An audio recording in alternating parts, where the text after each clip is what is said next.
And into this menagerie of power stepped a woman from Earth. She wore no armor, bore no weapons. Instead, her presence was disarmingly plain, a dark suit, cut sharp but modest, her gray streak hair drawn back in a simple knot. Her face carried the kind of beauty that time tempers into authority. Fine lines, steady eyes, a smile that never bent too low nor rose too high. She was called Miriam Hale, senior diplomat of the Terran Union, and to most who watched her glide into the circle, she was little more than a curiosity. Humanity had arrived late to the stars, after all. They lacked the vast fleets, the titanic genetic projects, the living weapons that other powers paraded. Earth was young, scrappy, provincial. To the Senate, she was a lamb speaking among wolves. Miriam bowed lightly as the translator nodes activated. Her voice carried in 1,000 tongues. "Honored delegates," she began, her tone warm but deliberate. "I bring greetings from the people of Earth. We are humbled to share this chamber with such ancient civilizations, and grateful for the opportunity to add our voices to this great concord." A ripple of chuckles coursed through the crowd. Humbled, grateful. Already, she sounded weaker than most of them could bear. Yet Miriam smiled faintly, letting the mockery wash over her. Her gaze drifted across the tiers, pausing just enough to seem attentive, respectful, but never deferent. She continued, weaving her words like silk. "We are not the oldest. We are not the largest. We cannot boast that our sun has shone on 10,000 generations. But we have endured our own crucibles, as each of you have. We have learned to temper steel with patience, to temper fury with restraint. And in that spirit, I urge this Senate toward peace." "Peace," hissed a Saurian baron, his scales iridescent under the chamber's glow. He rose with a sneer, his voice carrying the sharpness of talons. "You speak of peace, as if you understand war. What are humans but hatchlings scratching in the dirt of a backwater sphere? Your kind have not bled in the cleansing fires of galactic conflict. You are soft. You smile too much." Laughter swelled. It came in tones shrill, guttural, resonant. Miriam inclined her head, her expression unchanged, though her eyes carried a flicker of iron. "Perhaps we do smile often," she said, her voice honeyed. "We find it useful. When we are happy, we smile. When we are wounded, we smile. Even when we are planning something dreadful, we smile still. It keeps our enemies guessing." The laughter stumbled, uncertain. The baron's ridged brow drew tight, his jaw clamping in irritation. He spread his talons wide. "You would mock this chamber with riddles?" Miriam's hands folded before her, serene. "Not riddles, Lord Vadran. Merely observations. On Earth we play games, chess, poker, American football, that teach us this. The strongest arm may move the pieces, but the quiet mind decides a match. Perhaps in time, you will come to appreciate our rustic amusements." A hum of unease filled the air. Some delegates shifted in their seats, perplexed at the casual defiance wrapped in politeness. Others laughed again, though the sound was thinner now, more nervous. Miriam let them stew, her face calm, her body still as stone. But arrogance is a fragile thing, and in Vadran's heart it curdled quickly into fury. "Enough," he thundered, slamming a clawed fist on the rail. "The human pretends at wisdom, but her words are venom. If Earth wishes to claim a place in this Senate, let them prove it in blood." Gasps echoed, but no one moved to stop him. The chamber was a theater where power was tested, and the scent of weakness invited cruelty. Two of Vadran's guards, a pair of hulking reptilian brutes, stepped forward. Miriam did not retreat. Her smile held, faint as moonlight. "Be careful, Lord Vadran," she said softly. "We humans are very poor at knowing when to bow. When others command us to kneel, we tend to stand taller." That was the last straw. With a gesture sharp as a blade, Vadran ordered her seized. The guards lunged, their armored hands clamping her arms, dragging her forward to the dais. Cries of protest rose from a few alien representatives, but most sat silent, some in approval, some in cowardice. The Senate had seen executions before. This one would be no different, they thought. Miriam was forced to her knees before the baron. Still she did not struggle. She looked up at him, her smile unbroken, her eyes calm as if she were the teacher and he the child. Vadran drew a ceremonial blade from his belt, its edge glowing with embedded plasma. He raised it high, eager for spectacle. Her voice rang out, clear and steady, cutting through the chamber. You think this is victory? You think to end me silences my world? But I tell you this, checkmate always comes when you least expect it.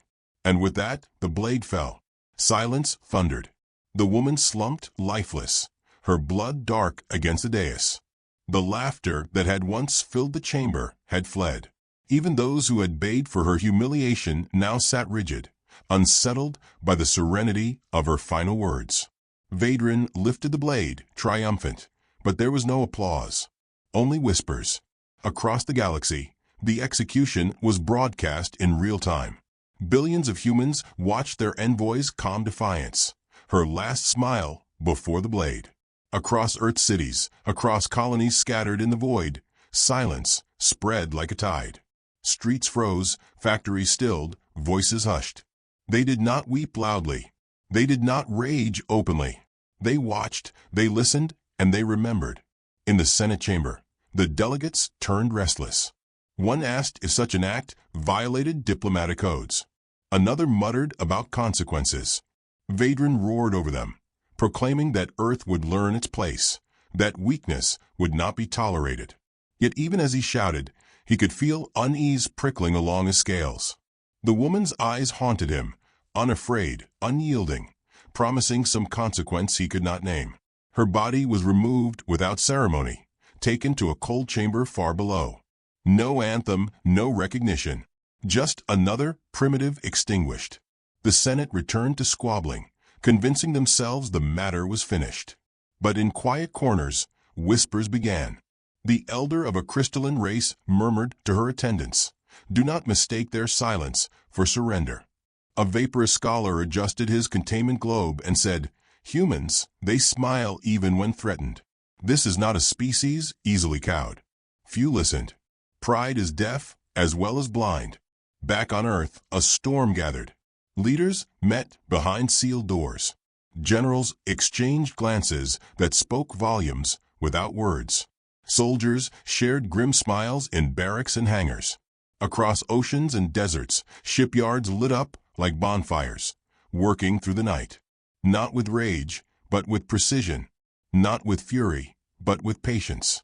In a dimly lit office overlooking the Potomac, the president of the Terran Union watched the replay in silence. Miriam's smile filled the screen, her last words echoing. The president's lips curved slowly, without joy. "Checkmate," she whispered. And somewhere beyond the edge of known space, fleets began to move. The galaxy believed it had silenced a woman. In truth, it had awakened species. The execution had been meant as a message. It became a whisper instead. Whispers carried across the galaxy like smoke, thin, elusive, impossible to grasp, yet filling every chamber and every council hall with a taste of unease. The Senate reconvened the following day, cloaked in its usual arrogance, but the undercurrent had shifted. Delegates who once scoffed at humanity now found themselves stealing glances at one another, measuring the silence that followed Earth's envoy's death. Silence, they realized, could be more dangerous than thunder. In the upper tiers, a delegation of amphibian ministers argued in quick, bubbling tones about trade disputes, but their eyes flickered constantly toward the empty platform once occupied by Miriam Hale. An insectoid matriarch clicked her mandibles, remarking that the human's composure at the moment of death unsettled her hive. "Predators smile before they strike," she whispered to her attendants. They hissed in return, half in fear, half in disbelief. Lord Vadran himself strutted into the chamber draped in ceremonial armor, basking in his moment of triumph. Yet even his scales itched with something he could not name. He had won his spectacle, but not the audience. No applause had followed his blade, only silence thick as tar. Still, he roared and blustered, declaring that humanity had been shown its place. And the Senate, unwilling to fracture, murmured its assent. But behind the assent was doubt. Elsewhere, the whispers grew sharper. In the crystalline palaces of the SHRR Confederacy, Diplomats spoke in tones so faint they barely stirred the glass walls. "Humans are not like others," said one elder. "They hide their fire until the air itself catches flame." In the vaporous libraries of the Gal, scholars sifted through old transmissions, unearthing footage of Earth's wars, grainy images of cities in ruin, soldiers laughing in trenches, mushroom clouds blooming like fall suns. "They smile," a Gal scholar mused, "not because they do not fear death, but because they have lived with it so long it has become their neighbor." Meanwhile, on Earth, silence reigned in public, but not in private. Families watched the footage of Miriam's final words again and again. Her calm smile burned into memory. In the quiet of homes, fathers and mothers told their children stories of her defiance, comparing it to the great figures of Earth's past. Soldiers who held the line at Thermopylae, leaders who stared down tyrants, astronauts who rode fire into the unknown. Soldiers gathered in mess halls, tapping their cups in solemn rhythm. No cheers, no cries, only the steady beat of preparation. In subterranean chambers beneath Geneva, the Terran Union's highest council convened. Maps of the galaxy sprawled across hollow tables, glowing in shades of red and blue. Admirals leaned forward with clinical intensity, their fingers tracing potential routes, supply lines, weak points in alien patrols. Generals spoke in clipped tones, half-jokes hidden in their speech. "Do we strike before breakfast or after dinner?" one asked. A ripple of dry chuckles followed. Another replied, "Lunch. Always lunch. The stomach is the true clock of war." On the surface, the remarks sounded absurd, but in them was something deliberate, an ease, a refusal to let fear dictate the room. At the center of the council sat President Elena Markov, her face carved with shadows of sleepless nights. She had been Miriam's closest ally, had trusted her to carry Earth's plea for peace into the Senate. Now she sat silent, her hands clasped, eyes fixed on the glowing star maps. When at last she spoke, her voice was quiet, but it carried like a bell. "They struck her down to silence us. Instead, they have given us the only justification we will ever need." No one cheered. No one needed to. Every man and woman in that room understood what had begun. Orders rippled outward across colonies, bases, and fleets. Movements disguised as routine resupply now concealed mobilization. Merchant ships carried components that could be assembled into weapons of staggering power. Colonists were quietly relocated from frontier outposts that might soon burn. Across the alien empires, paranoia spread like a fever. Fleets patrolled nervously along human borders, their commanders scanning the void for signs of retaliation. Yet none came. Days passed, then weeks. No missiles, no raids, no official declarations. Earth remained silent, polite, maddeningly polite. Human representatives still attended minor summits, offering courteous remarks, trading smiles, as though nothing had changed. When asked about the execution, they bowed their heads solemnly and said, "It was regrettable. We must move forward together." The Senate grew restless. Was humanity truly so weak? Or was the silence itself the first move? A gelatinous minister murmured that he had heard entire alien patrols vanish near human space. Others dismissed it as rumor. But the rumors multiplied. A convoy of haulers sent to a human-colonized system never returned. A patrol fleet charted a routine route near the Sol boundary. Days later, only static came back. In each case, human spokesmen offered condolences with maddening serenity. "We regret your loss," one envoy said with a faint smile. "Perhaps your navigators got lost in translation." The phrase rippled across the galaxy. Lost in translation. It was mockery, but spoken so gently no one could seize upon it as proof. For every disappearance, humanity's tone was unchanged, polite, regretful, smiling. The very calmness of it drove fear deeper than any open threat. Lord Vadran, sensing unease among his allies, pressed harder. He demanded larger fleets on the human frontier, thundered that Earth must be cowed before it could grow dangerous. Yet his bluster rang hollow now, his authority fraying. Other powers muttered that perhaps he had erred in making Miriam a martyr. A few suggested negotiations, though none dared admit the thought aloud in the Senate. One night, in the vaults of the SHRR Confederacy, a crystalline elder turned to her apprentice and spoke words that would later echo through the halls of history. Listen to the silence, child. The silence is louder than any cannon. The humans are teaching us to fear the pause between heartbeats. And indeed, Earth was patient. Their fleets moved like shadows. Never were the aliens expected them, never announced, always unseen until it was too late.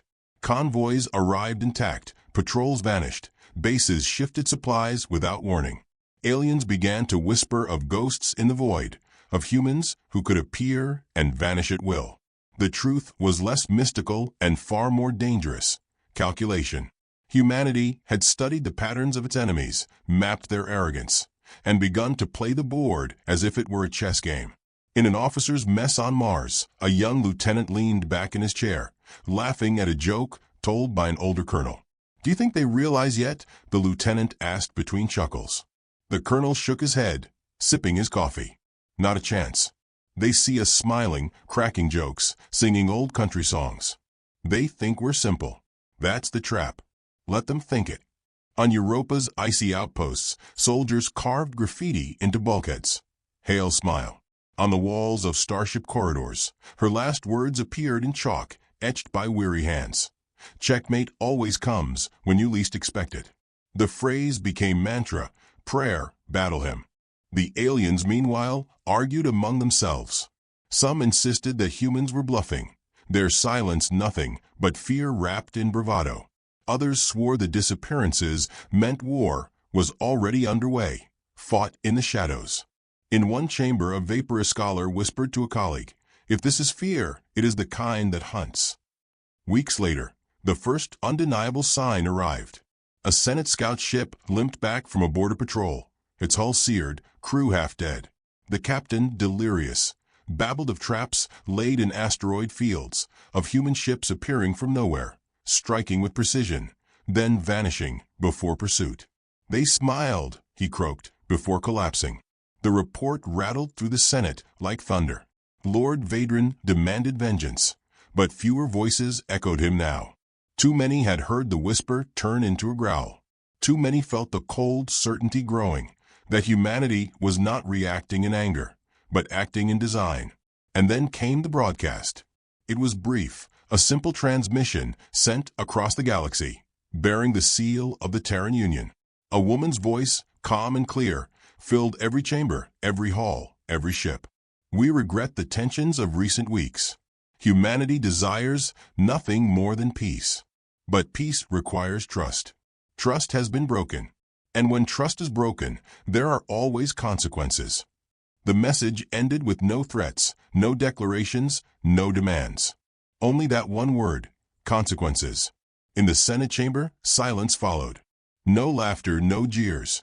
Even Vadran said nothing, his scales prickling with unease. Across the galaxy, species who had once mocked Earth now whispered to each other in dread. And in the dark of human war rooms, maps shifted, fleets moved, orders whispered. The storm had not yet broken, but its breath was in the air, heavy, waiting. The galaxy had begun to understand. Earth's silence was not surrender. It was the intake of breath before the roar. The first battles of the Shadow War were never declared. They were whispered into existence, carried out in silence, and smothered before reports could even be filed. One by one, patrols vanished. Convoys returned hollow-eyed, their crews muttering about traps that had no shape, enemies that appeared and vanished like smoke. And in every account, there was the same detail, repeated in tones of disbelief. The humans were smiling. On the rimward front, a squadron of the KHRR Dominion entered the dead spiral, an asteroid belt known for swallowing fleets that miscalculated their courses. They entered confident, their ships bristling with weapons, their sensors sweeping wide. Within hours, static consumed their transmissions. The only message that escaped was a brief burst of human laughter, distorted by interference. It chilled the listeners more than screams ever could. Rumors spread faster than truth. Some claimed humans had cloaking devices. Others swore they were sorcerers who could bend probability. One Gal scholar argued they were simply patient hunters, charting alien patrol routes and ambushing at the weakest points.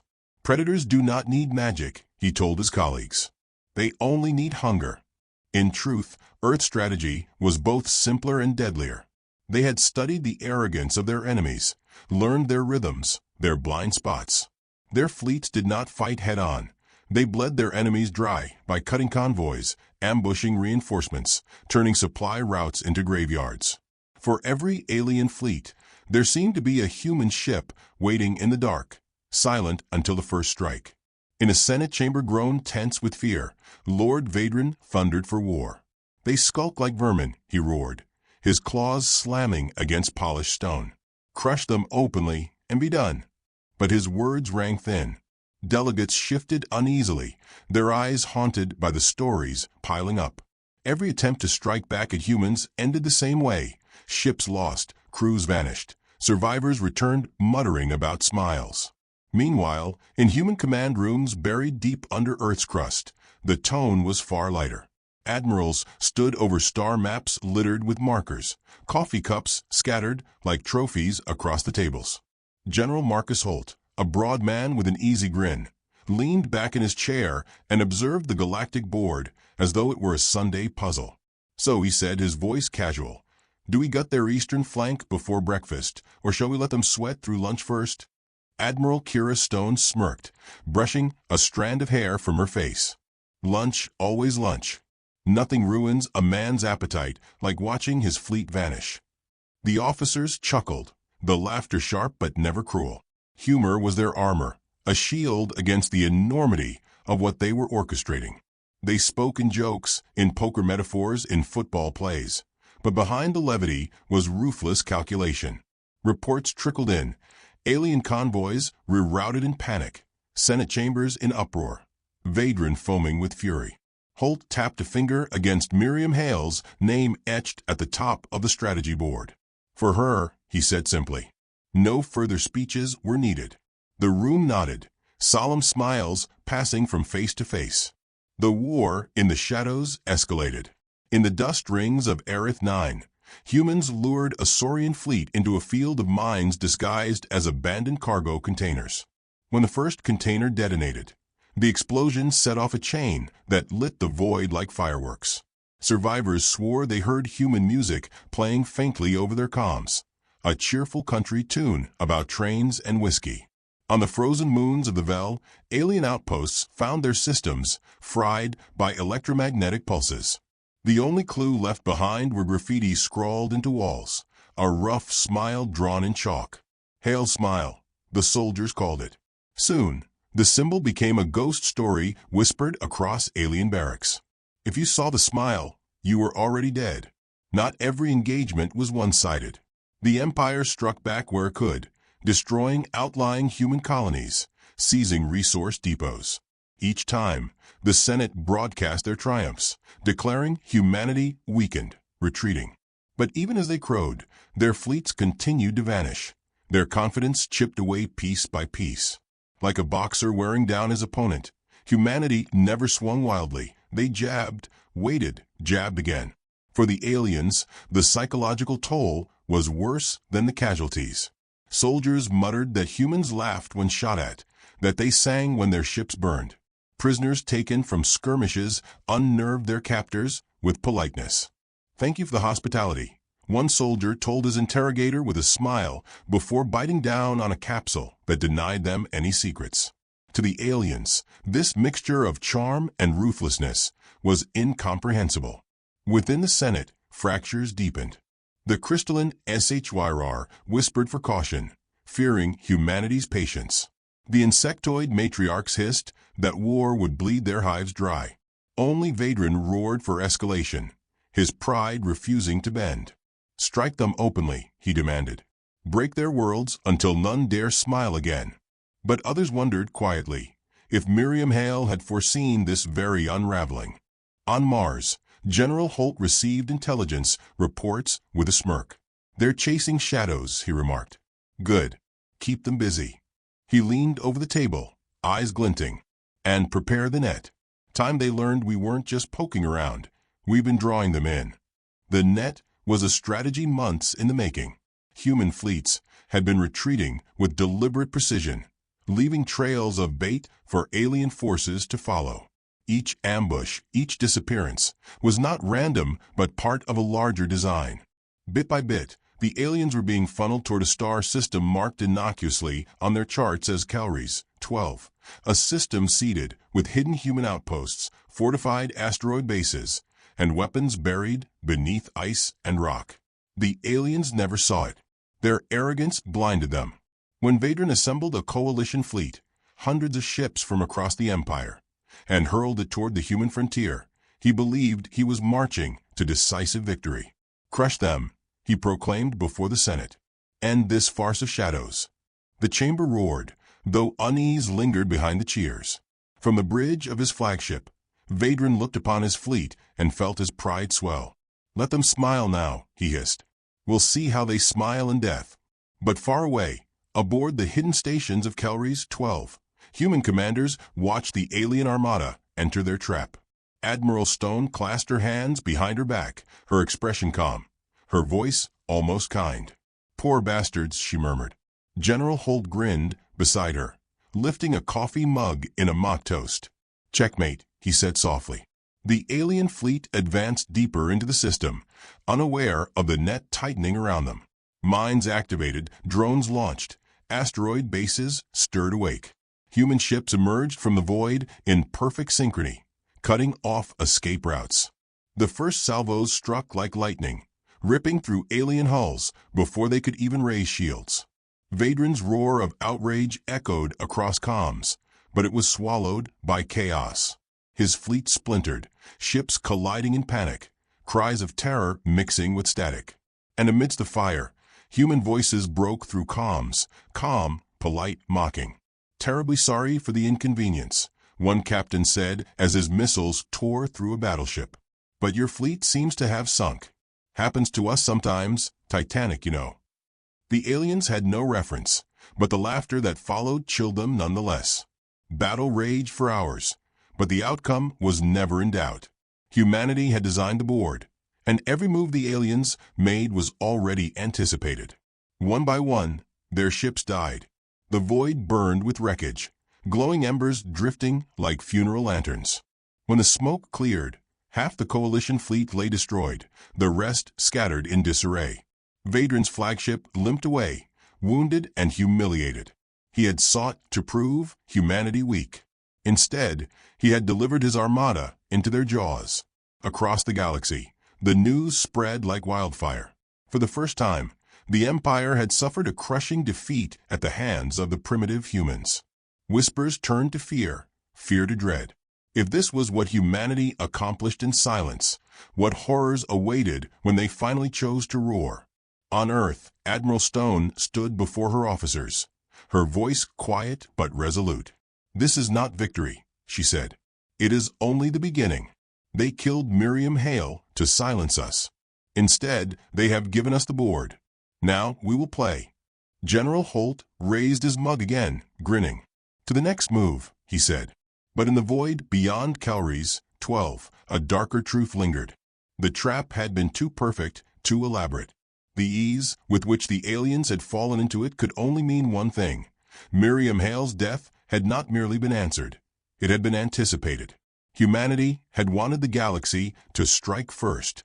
And as whispers turned into gasps, as fear began to tip into panic, a single human transmission slipped across the stars, calm as ever. Do not worry. The game has only just begun. The wreckage of Calories 12 still drifted like funeral ash when the galaxy realized the war was no longer fought in whispers. It was no longer a shadow bleeding in silence. Humanity had shown its hand, and the hand was iron. The trap that had swallowed Vadran's fleet was spoken of in horrified tones across Senate chambers, broadcast networks, even in the murmured lullabies of frightened children. For centuries, the great empires had waged war against one another, trading planets and fleets, as though they were coins. But this was different. This was a predator entering the fold, and the herds had never learned to defend against wolves. In the days that followed, The void was painted in fire. Human fleets, once scattered, now moved in deliberate waves. They did not roar into systems with declarations. They slipped in like surgeons, cutting arteries with precision. Supply depots exploded, shipyards burned. Command centers fell silent mid-sentence. For every alien counterstrike, humanity had already drawn up an answer. Admirals joked in their war rooms as though the galaxy were a poker table. They smiled, they traded quips, but their eyes were cold steel. General Marcus Holt stood on the bridge of the TUS Resolute, watching another alien convoy collapse in chaos. His officers reported casualties, none among their own. Holt took a slow sip of coffee, his grin infuriatingly casual. "Remind me," he said, his voice carrying to the crew. "How many fleets is that this week?" 4? 5? 6, sir," replied a lieutenant, barely containing a smirk. Holt nodded, tapping the console with his knuckles. 6 fleets in a week. Someone should really check on Lord Vadron. Man must be running out of ships to throw away. Laughter rippled across the deck, but it was not cruelty. It was release, a shared mask against the weight pressing on them all. For every enemy destroyed, they knew there would be more. Humanity had provoked a war against an empire that spanned half the stars. Victory was not inevitable. Survival itself was staggering. Yet Holt's grin remained, and the crew clung to it like a beacon. Far from the battle lines, President Elena Markov addressed the Terran Union in a broadcast that flickered across Earth and every colony. Her voice was steady, her figure framed by the flag and the stars beyond. "They killed our diplomat, a woman of peace, to break our spirit. Instead, they have awakened our will. We do not fight for conquest. We do not fight for pride. We fight for Miriam Hale, for every voice silenced by arrogance. And we will not stop until they understand the cost of what they've done." Her words echoed through living rooms, barracks, shipyards. The people listened, not with cheers, but with grim resolve. There was no frenzy, no mob chanting for blood. Only that quiet, steady acceptance that if the galaxy demanded war, then humanity would give it in full. The alien empires, once fractious, now scrambled to unite. Vadron screamed in fury, demanding a crusade to annihilate Earth. The SHYR Confederacy called for negotiation, trembling at the scale of human patience. The insectoid hives hissed for vengeance, but their soldiers flinched at shadows in their barracks. Even within the Senate, arguments broke into violence, as species once united in scorn found themselves blaming one another for the failure to anticipate humanity's ferocity. In one desperate bid, a coalition fleet of unprecedented size gathered near the binary suns of Velos.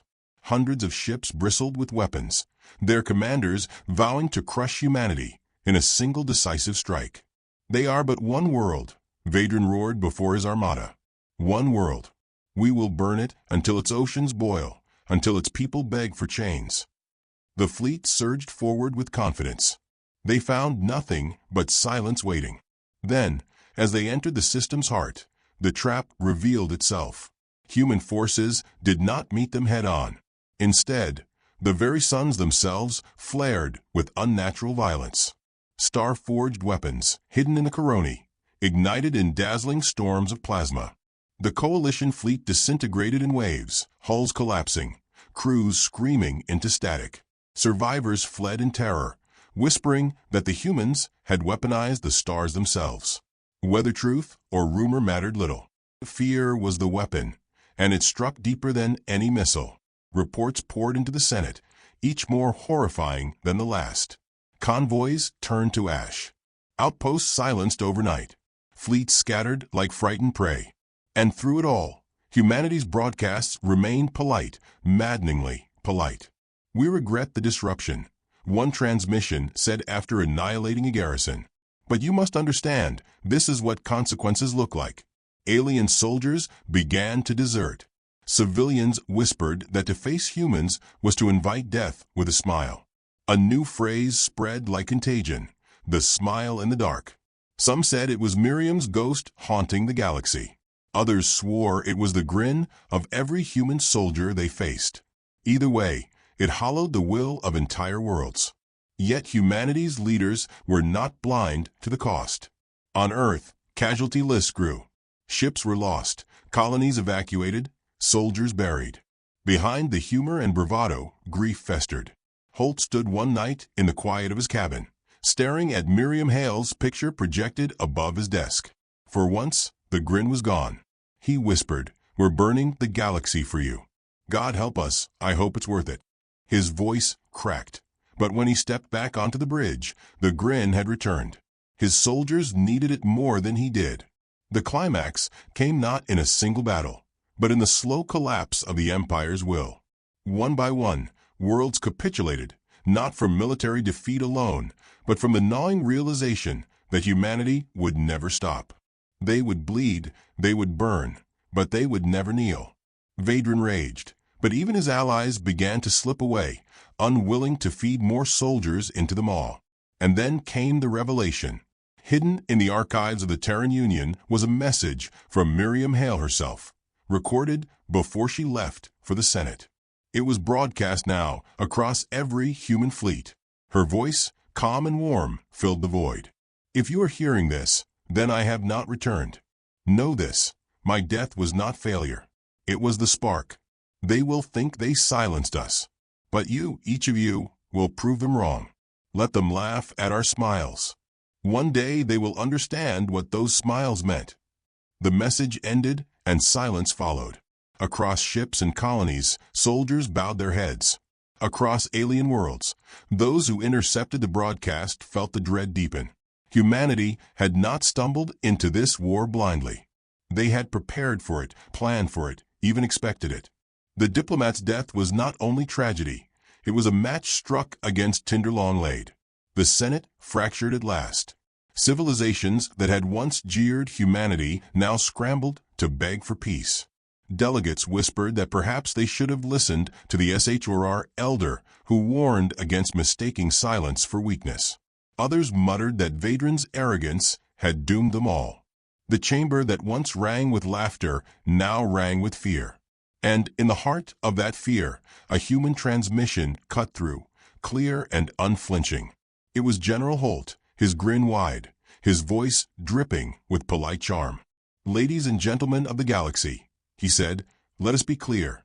You killed our diplomat, a woman of peace. You thought it would silence us. Instead, you have invited us to speak in the only language you seem to respect. You wanted war? You have it. And I assure you, we are very fluent." The broadcast ended, leaving the galaxy in stunned silence. Some laughed bitterly, others wept, many trembled. For in Holt's grin they saw no joy, only inevitability. The shadow war had become something far greater. It was no longer whispers, no longer traps in the dark. It was extinction's shadow, stretching long and cold across the stars. And as the wreckage of empires drifted in silence, the galaxy began to understand the terrible truth. Humanity had not been provoked into war. They had been waiting for it. And somewhere in the endless dark, fleets gathered for the next move. The trap was only half sprung. The real game had yet to begin,